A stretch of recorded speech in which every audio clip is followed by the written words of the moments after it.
Assalamualaikum warahmatullahi wabarakatuh. Hai sahabat religiwan semuanya, semoga usia bertambah, istiqomah juga semakin bertambah, amal bertambah, maka bertambah pula kesiapan kita untuk tetap menebar kebaikan. Assalamualaikum warahmatullahi wabarakatuh.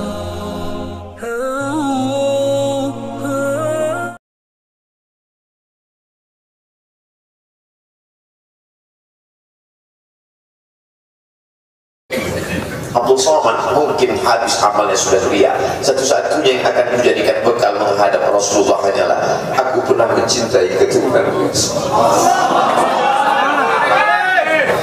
aku pernah mencintai zuriat.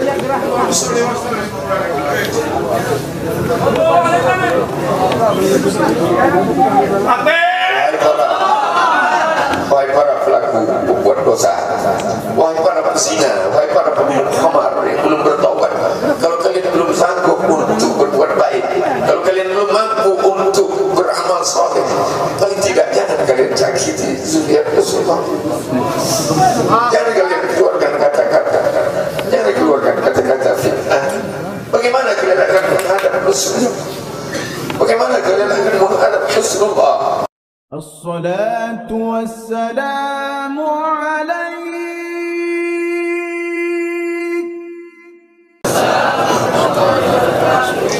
Alhamdulillah wassalatu wassalamu ala Rasulillah wa ala alihi wa sahbihi wa man da'a bi da'watihi wastanna bi sunnatihi ila yaumil liqa'i rabbih. Al-habaib al-afadil al-ulama al-ajilla nafa'ana Allah bi ghaziri 'ulumihim wa bi husni adabihim wa lutfihim. Ja'alana Allah wa iyyahum ma'al habibil mustafa fi jannatihi al-'ula.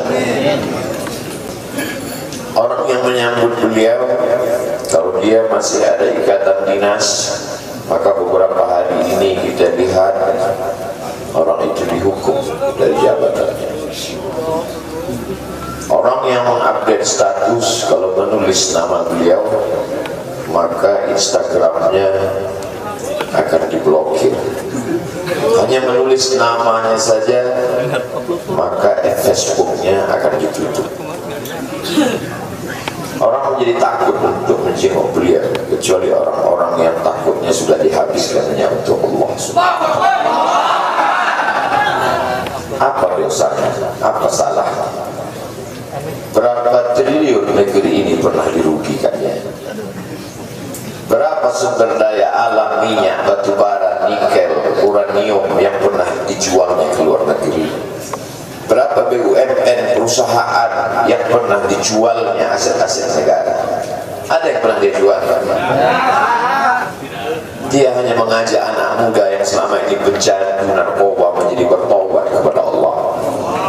Dia hanya membangkitkan semangat anak muda yang selama ini berzina menjadi orang-orang yang takut kepada Allah. Dia hanya mengajak mereka yang memakai baju hitam, pakaian hitam berubah menjadi pakaian putih. Mereka berusaha untuk memutihkan catatan amal baik mereka di hadapan Allah. Dia hanya menyadarkan umatnya supaya sadar bahwa politik itu penting. Angkatlah pemimpin yang adil dan amanah.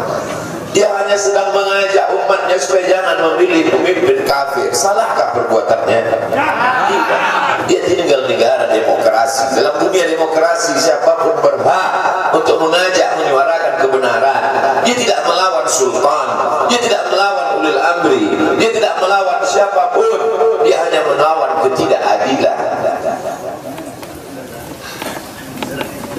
Hari ini saya berangkat setelah sholat subuh menuju airport, naik pesawat. Setelah naik pesawat, naik mobil.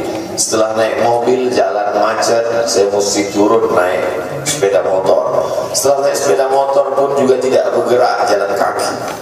Akhirnya sampai kemana? Dalam hati saya berkata, celaka betul orang yang mengatakan kemarin katanya tidak ada yang menyambutnya. Sudah 3 hari, saya pikir 3 hari tidak ada orang lagi. Saya akan datang bisa duduk berdua dengan beliau.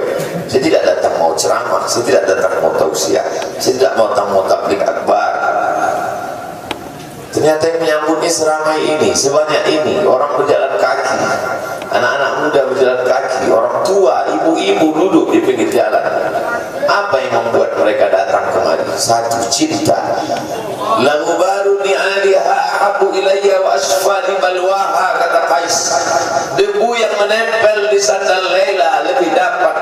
menghilangkan rasa sakit dan duka. Hanya cinta kepada Laila, apalagi cinta kepada zuriat Nabi Muhammad sallallahu alaihi wasallam. Andai engkau orang alim, andai engkau hafal kitab, andai engkau mengerti kitab kuning, banyak ilmu, tapi ada kebencianmu kepada ahli bait Rasulullah SAW, hilang keberkahan hidupmu. Andai engkau punya derajat seperti seorang wali, andai engkau diangkat Allah sebagai wali, maka jatuh derajat kewalianmu hanya karena kebencianmu kepada ahli bait. Apa kata Kiai Haji Maimun Zubair? Ahli bait itu seperti Quran yang laku. Andai ada ahli bait itu yang nakal, yang jahat sekalipun, dia tetaplah seperti Quran yang laku. Quran yang buruk, andai titiknya sudah tidak ada lagi, takkan mungkin kau akan buang. Kau tetap juga akan jaga dia, kau akan cium dia. Kenapa? La yamassuhu illal mutahharun. Allah yang mensucikan. Seorang sahabat Nabi disuruh membuang air bekas daripada bekam Rasulullah SAW. Buanglah ini, kata Rasulullah. Lalu kemudian beliau pergi ke belakang. Setelah itu dia datang lagi menghadap Rasulullah SAW. Rasul tahu apa yang dia lakukan, karena Nabi dapat wahyu, Nabi terbuka hijab. Tapi Nabi ingin bertanya kepada dia. Bukan Nabi tidak tahu, Nabi tahu, diberikan Allah pemberitahuan. Nabi ingin memberitahu siapa yang tidak tahu. Kemana darah bekam tadi kau buat, kata Nabi. Ku minum ya Rasulullah. Mengapa engkau minum?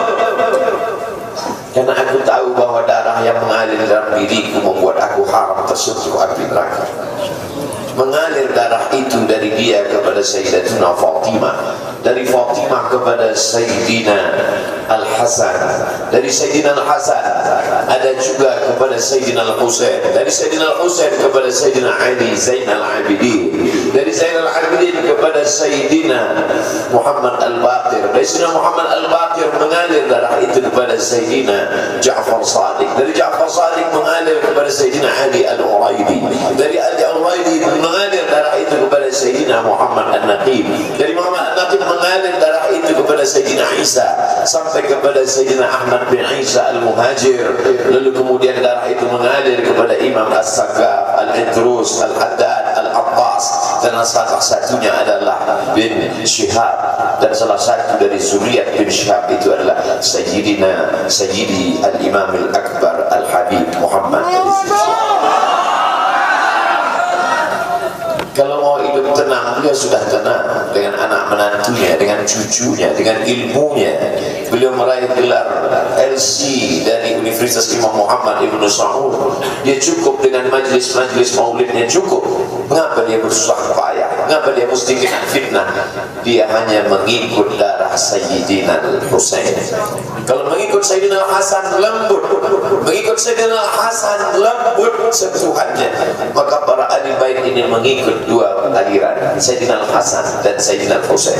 Kedua-duanya saya cintai. Habaib yang mengikut Sayyidina Al-Hasan, saya datang, saya cium tangan mereka, saya bersilaturahim, lembut gaya mereka.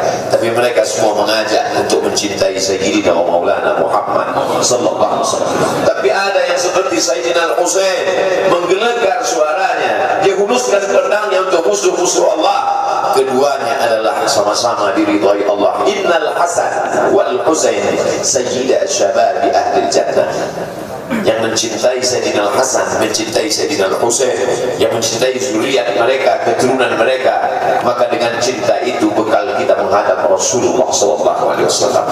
Andai aku dihadapkan nanti menghadap Allah, tahajudku tak sebanyak Imam Ahmad bin Hanbal, 300 rakaat fil yawmi wal layla, 300 rakaat sehari semalam. Andai aku dihadapkan kepada Rasulullah SAW, maka jihadku tidak sebanyak Sayyidina Khalid bin Walid. Setiap jengkal kulitnya, setiap tetes darahnya tak lepas daripada tebasan tombak, anak panah dan pedang.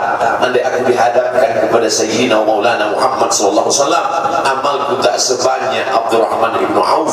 Lalu apa bekalmu, hai Abdul Somad? Adakah ceramah-ceramahmu itu bisa kau jadikan bekal menghadap Allah? Tidak. Sebagiannya sudah diambil oleh tatapan mataku melihat berapa subscriber, follower, dan viewer.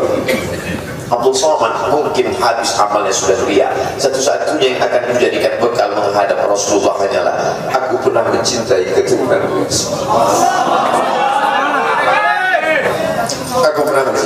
zuriat.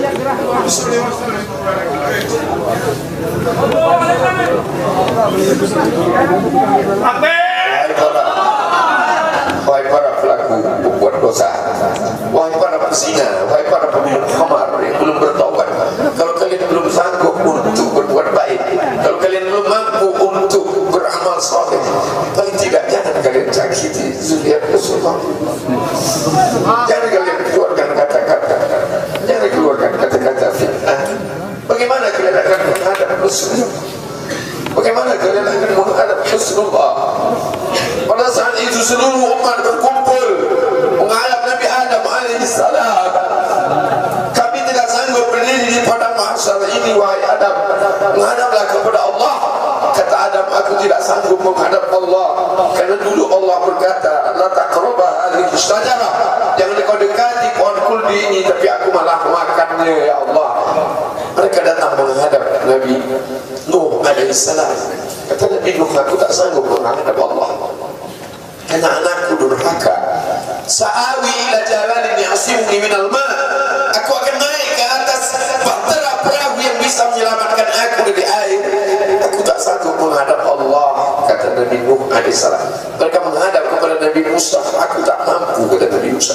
Mereka menghadap kepada Nabi Isa, aku pun malu kepada Allah, karena aku mereka jadikan sembahan di atas muka bumi Allah.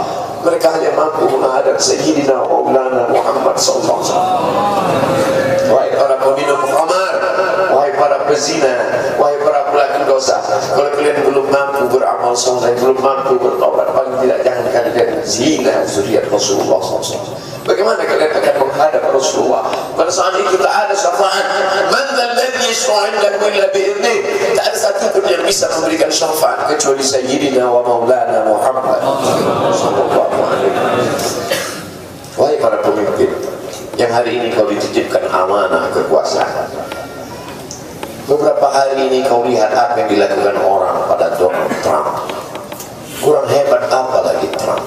Negara adidaya, kekuasaan, kaya raya, tapi ketika kekuasaan itu diambil oleh Joe Biden, kita pun malu melihat video ejekan-ejekan itu. Kalau hari ini kau punya kekuasaan, saudara, sampai masanya kau juga akan mengalami seperti yang dialami oleh Trump. Jabatan itu cabut Allah Ta'ala. Saya masih melihat video bagaimana Bapak Susilo Bambang Yudhoyono sampai ke Pekanbaru beberapa tahun yang lalu. Di depan balihonya disobek. Beliau jenderal, ganteng, punya partai, tapi setelah kekuasaan itu tak ada di tangannya, difitnah, dibuli, balihonya disobek. Bagaimana agaknya ketika tiga hal itu tak ada pada diri kita? Tidak jenderal, tidak ganteng, dan takut punya partai. Fa'tabiru ya ulil absar. Menangkap ikan di Bukit Selasih. Demikian, terima kasih. Assalamualaikum warahmatullahi wabarakatuh.